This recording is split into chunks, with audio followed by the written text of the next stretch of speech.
Hello students, स्वागत है आपका pi classes bye Sachin Malik में। आज का टॉपिक क्लास 9th के लिए वर्कशीट 71। अब नए चैप्टर का रिवीजन स्टार्ट हो गया, चैप्टर 6 लाइंस एंड एंगल्स, जिसके ऊपर हमारी वर्कशीट नंबर 19 और 20 थी।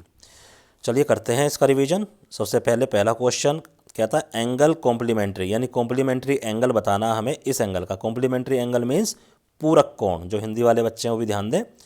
तो पूरक कोण या कॉम्प्लीमेंट्री एंगल कौन से होते थे? जिनका सम 90 डिग्री होता था। तो अब 68 डिग्री को हमें 98 तक ले जाना है। कैसे? 22 को ऐड कर देंगे इसमें, तो ये हमारा इसका कॉम्प्लीमेंट्री एंगल फाइंड आउट हो जाएगा। इन दोनों को ऐड करके देख लो, 90 डिग्री ही हमारा आएगा। इसी तरह से दूसरा क्वेश्चन, इसमें सप्लीमेंट्री एंगल कह रहा है। सप्लीमेंट्री एंगल यानी समपूरक कोण कौन से होते थे? जिनका सम 180 होता था। तो यहाँ पर तो खाली सम ही पूछ रहा है, तो आंसर क्या आना चाहिए इसका? 180 डिग्री। और 180 किस में है? ये ना, ठीक है। आइए नेक्स्ट क्वेश्चन, क्वेश्चन नंबर 3। यहाँ पर कुछ ये जो फिगर दे रखी है इसमें कुछ टर्म्स पूछ रहा है। कहता है फर्स्ट में कि कोरेस्पॉन्डिंग एंगल, कोरेस्पॉन्डिंग एंगल यानी संगत कोण। इस ये जो क्वेश्चन एंगल 4 है, इसका संगत कोण। संगत कोण कौन से होते थे? जो दिखने में एक जैसे होते थे और एक ही डायरेक्शन में बने होते थे। तो 4 का संगत कोण कौन सा हो गया? 8। तो ऐसे 1 का क्या हो जाएगा? 5, 2 का 6, 3 का 7। किसी का भी वो आपसे पूछ सकता है। अल्टरनेट एंगल, अल्टरनेट एंगल क्या होते थे? ये समांतर यानी पैरेलल रेखाओं के बीच में बनते थे, जो उसकी एक उसको दोनों लाइनों को जो ट्राइसेक्ट करती थी, या ट्राइसेक्ट नहीं सॉरी, जो इंटरसेक्ट करती है जो दोनों लाइनों को। जैसे ये हमारी एल है, एम और एन को इंटरसेक्ट कर रही है पैरेलल लाइंस को, तो एक एंगल इस लाइन के एक साइड बनेगा, दूसरा एंगल दूसरे साइड। तो इंटीरियर पूछ रहा है। इंटीरियर यानी देखो उसने क्या बोला? Interior angle. तो इंटीरियर एंगल का मतलब पैरेलल लाइंस के अंदर, और जो एक्सटीरियर पूछेगा तो पैरेलल लाइंस के बाहर। तो पैरेलल लाइंस के अंदर ये रेखा यहाँ पर है, 5 ये बना हुआ है इधर, तो इसका अल्टरनेट कौन सा होगा? 3। ऐसे ही 6 का अल्टरनेट कौन सा होता? 4। तो इस चीज़ को ध्यान रखना। वर्टिकली अपोजिट यानी शीर्षाभिमुख कोण, जब भी दो लाइन इस तरह से इंटरसेक्ट करती हैं तो यहाँ पर काट कर रही हैं, तो इस एंगल का शीर्षाभिमुख बिल्कुल इसके सामने वाला, इस वाले का शीर्षाभिमुख बिल्कुल इसके सामने वाला। तो ये ध्यान रखना। तो एंगल 2 यानी ये, इसका शीर्षाभिमुख कौन सा होगा? ये 4, यानी vertically opposite angle. Linear pair, linear pair हमारे एक लाइन पर बनते थे इस टाइप से, ये एंगल और ये एंगल स्ट्रेट लाइन पर बनते थे। इनका सम क्या होता था? 180 होता था।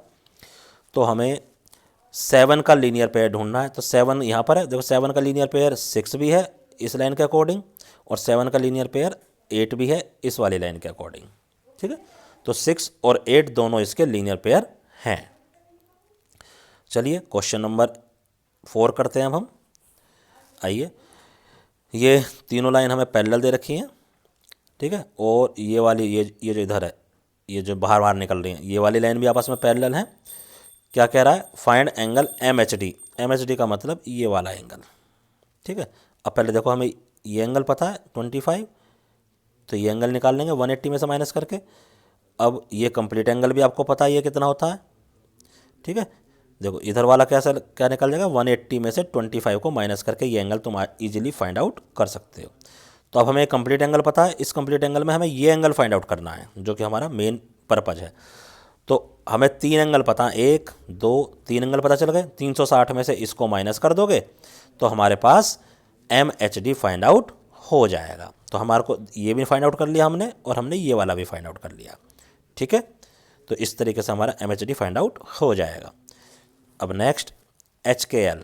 एच के एल से पहले देखो हमारे को ये वाली लाइन और ये वाली लाइन दोनों पैरेलल हैं। इसको मैं अगर थोड़ा सा पीछे तक बढ़ा लूँ तो कोई दिक्कत थोड़ी है, कोई नहीं। अब इससे क्या हुआ? दोबारा बनाता हूँ, थोड़ी सी गड़बड़ हो गई बनाने में लाइन। यानी इस लाइन को मैं इसको पीछे तक बढ़ा लूँ और इस लाइन को भी थोड़ा पीछे तक बढ़ा लूँ। ये पैरेलल लाइन्स हमें दे रखी हैं।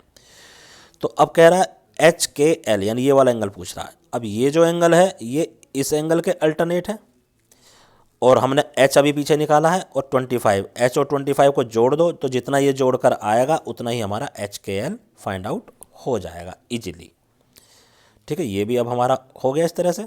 चलिए अब नेक्स्ट एंगल निकालते हैं, यानी एच के बी। एच के बी कौन सा है? एच ये के बी ये। अब ये जो एंगल है ये इस वाले एंगल का अल्टरनेट है, और ये एंगल हम निकाल चुके हैं शुरू में 180 में से 25 माइनस करके। तो इस तरह से तुम्हारा ये वाला एंगल भी फाइंड आउट हो जाएगा। करके आपको अपने आप दिखाना, मैंने आपको सभी एंगल्स के हिंट दे दिए। चलिए अब लास्ट क्वेश्चन करते हैं हम, ठीक है। अब इसमें भी बड़ा अच्छा क्वेश्चन है ये भी। देखो कहता है ये वाली दोनों लाइन और ये जो ऊपर बनी हुई है ये दोनों लाइन आपस में पैरेलल हैं, ठीक है। कहता angle P D Q find out करो, एंगल ए ई डी। चलो इसको तो हम बाद में देखेंगे, पहले मैं आपको बताऊँ। देखो ये 34 है, इसका संगत कोण यानी कोरेस्पॉन्डिंग एंगल ये हो गया, तो ये भी हमारा 34 आ गया, ठीक है। अब ये जो लेखा ये वाली पूरी, ये हमें पता है ये एक 180 डिग्री का कोण बनाएगी, तो इधर ये 34 है, इधर ये 78 है, तो 180 में से माइनस करके हम ये वाला एंगल फाइंड आउट कर सकते हैं। 180 में से माइनस करके 180 में से 34 प्लस 78 को माइनस कर दो, ये एंगल हमारा निकल कर आ जाएगा। अब जितना एंगल ये है उतना ही एंगल हमारा ये भी होगा, क्यों? According to these parallel line, ये भी संगत कोण है यानी कोरेस्पॉन्डिंग लाइन। तो ये सारे एंगल्स हमने निकाल लिए इसकी हेल्प से। अब देखो क्या क्या पूछ रहा है, पी डी क्यू यानी ये वाला निकल गया तुम्हारा, बता दो उसकी वैल्यू। ए ई डी यानी ये वाला एंगल, ये एंगल हम निकाल चुके 34, ये भी आ गया। डी ई एफ यानी ये एंगल, ये भी हम निकाल चुके, ठीक है, ये भी हो गया। और ए ई बी तो पूरा ये है ही, और ए ई बी को तुम्हें करने की जरूरत नहीं है, तो 180 होगा ही होगा। तो इस तरह से हमारे सारे एंगल फाइंड आउट हो जाएंगे। और अब क्या करना है आपको, ये सभी क्वेश्चंस आपको अपनी कॉपी में करने हैं और साफ साफ नीट एंड क्लीन करने हैं। उनकी फ़ोटो अपने अपने टीचर को व्हाट्सएप पर सेंड करनी है। धन्यवाद।